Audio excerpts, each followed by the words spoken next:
kings, wafalme hata wa Finland wamefika nchi hii, ameitwa mpaka Netherlands.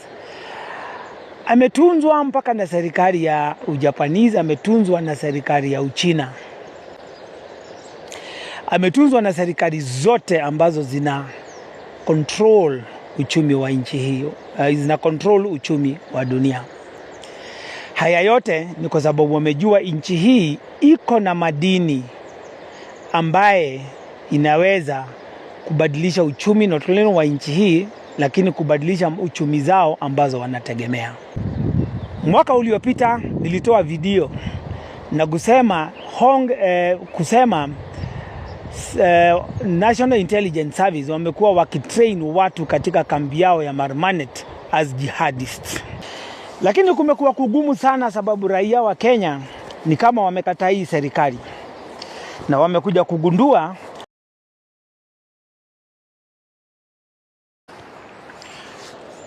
ndugu zangu, wenzangu wa Kenya, kwa majina naitwa Wambogo ama Mokui Modo.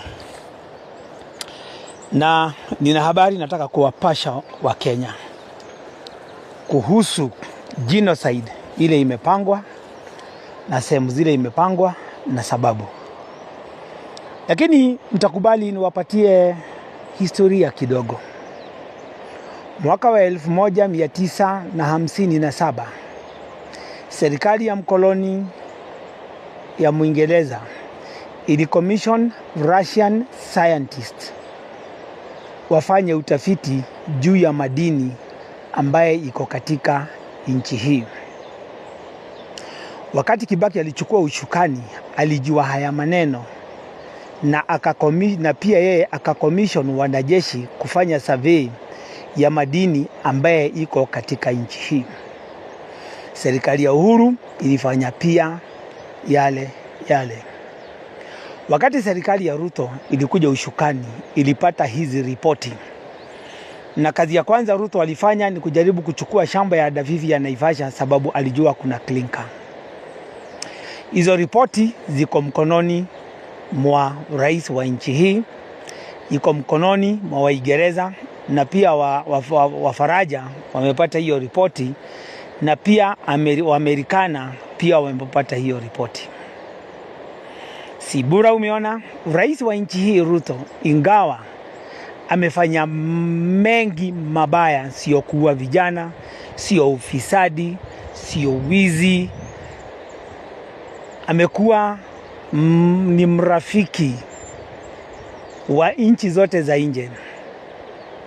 Tuangalia katika historia, wakati vijana wetu wa Gen Z walipotoka kupinga finance bill ya 2024, Ruto aliua vijana wengi sana, akawafuata mpaka manyumbani na kuwakatakata. Japokuwa hayo yote, Ruto alialikwa na wakuu wote wa dunia, iwe wafalme kutoka Ufaransa, kutoka Spain, Uhispania, ameitwa mpaka France, ameitwa mpaka Britain, ameitwa mpaka Germany. Kings, wafalme hata wa Finland wamefika nchi hii, ameitwa mpaka Netherlands. Ametunzwa mpaka na serikali ya Ujapanese, ametunzwa na serikali ya Uchina.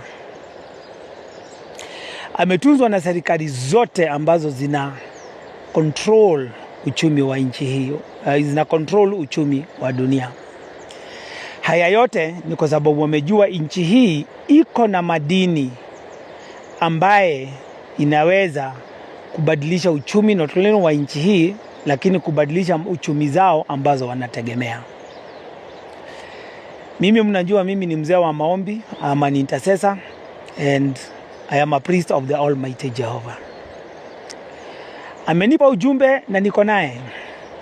Saizi ukienda Turukana na West Pokot boundary, watu wanafukuzwa kwa mashamba zao na hao watu wenye madini. Jana nimekuwa Laikipia huko Oldaiga, nimeenda mpaka huko juu Swara, nimeenda mpaka huko chini. Nikiwa kazi yangu ambaye nimeazimiwa na Mwenyezi Mungu. Na hakika River Uason Basin hiyo yote iko na madini mingi sana, iwe dhahabu, na madini mengine mengi sana. Wakati mkoloni alipokuja akajua kuna madini, wengi walichimba madini. Lakini wakati wa wazungu kutoka nchi hii sababu ya vita za Mau Mau, wengi walificha madini katika hayo mashamba. Na wazungu walipojua hayo mashamba yameanza kuleta furugu na watu wameanza kudai hayo mashamba, walipatiwa lisensi za conservatives ndio ziwe zikilindwa na askari wetu wa KWS na hired wale askari wenye wameruhusiwa kuazima kukua na buduki. So Mungu ameniambia katika maombi yetu, sio mimi, katika maombi yetu na timu yetu ya YSF tunaita Mount Kenya Prayer Warriors, ameweza kutuelezea hizi nchi za nje zimejua juu ya hayo madini ambaye iko katika nchi hii.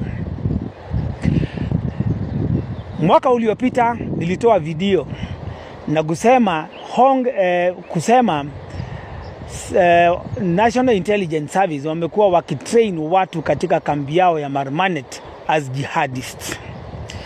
Nimeongea hayo mambo kwa video mingi sana na nikapatiana ushahidi ya yao mambo inaendelea. Nimekuwa nikisema hii serikali ina train jihadist. Nishawahi sema that hawa magaidi wa Sudan RSF pia wanafanya kazi na serikali na idara ya ujasusi ya nchi hii. Hawa watu wote mpaka hao nimetaja wanajua juu ya utajiri wa madini na rasilimali ya nchi hii. Ndiposa wakachukua rais wa Kenya Ruto, wakamuahidi akikubali na mienendo yao ya kupatiana zile sehemu ziko na madini nchi hii kwa kampuni zao za ugeni, watamuazimu urais wa maisha katika nchi hii, na pia yeye na marafiki zake watakuwa washirika katika hiyo kazi ya kuchimba madini na pia hata kuchimba mafuta. Lakini kumekuwa kugumu sana sababu raia wa Kenya ni kama wamekataa hii serikali. Na wamekuja kugundua that kurudi kwa Rais Ruto itakuwa ni ngumu sana. Na kama vile nimekuwa nikisema, wako tayari kutoa vita. Kama vile wanafanyanga wakati kuna maandamano, wanaleta vijana, wanatoa furugu, wanatoa vita, wanaua wengine, ndio mambo isifanyike. Nimesema mara nyingi serikali bado inaendelea na hiyo mipango. Nao marafiki wa Ruto kutoka nchi za nje wameshajua hayo madini yako, na wamejua Wakenya ni watu wengine wagumu sana, hawatakubali mienendo yao, na wanajua Wakenya watakataa katakata kama vile Mau Mau ilikataa ukoloni. Ndiposa sasa wakati Ruto alipoona haya maneno yanaeneza na inaendelea, yeye mwenyewe ndiye ameenda akaongea na serikali ya Ufaraja walete jeshi hapa. Yeye ndiye ameongea na serikali ya Uingereza iongeze majeshi. So sio tu katika wale Joniba tu kwa Laikipia, Mother Island ni kama pia wameongeza majeshi.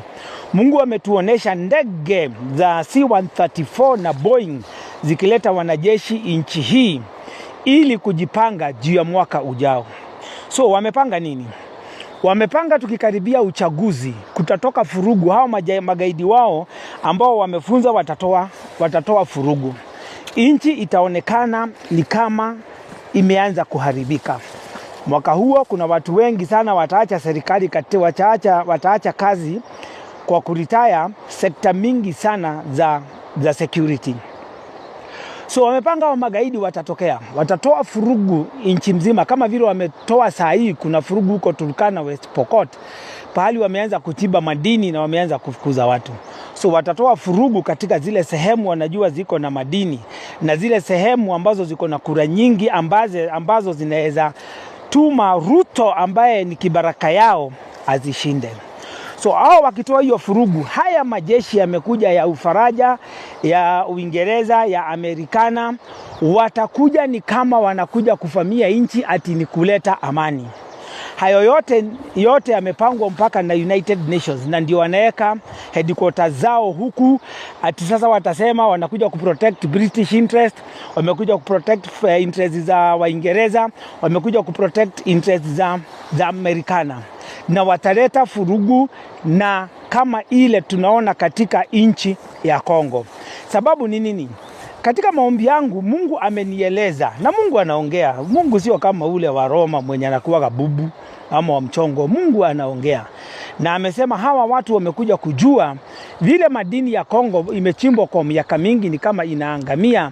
Wamekuja kujua katika nchi hii ya Kenya tuko na madini mingi sana ya kutosha. Na wamepanga wakitoa hiyo furugu Kenya kuonekane kumetokea genocide, wataingia na wachukue hii nchi. Watachikana na wale globalist ili kuweza kuchukua hii nchi, wa exploit hiyo madini yote. Huo ndio mpango wa serikali ya Ruto, wale vibaraka wake, na yeye akiwa kibaraka ya foreign government. Wakenya tunahitaji maombi, sababu pahali tumefika Ruto hata akifanya neno gani hakuna nchi inataka kumguza. Kwa hivyo ni lazima tukae kama Wakenya, tuombe ili hii serikali Mungu atuondolee. Huyo ni Wambogo Mukuimodo.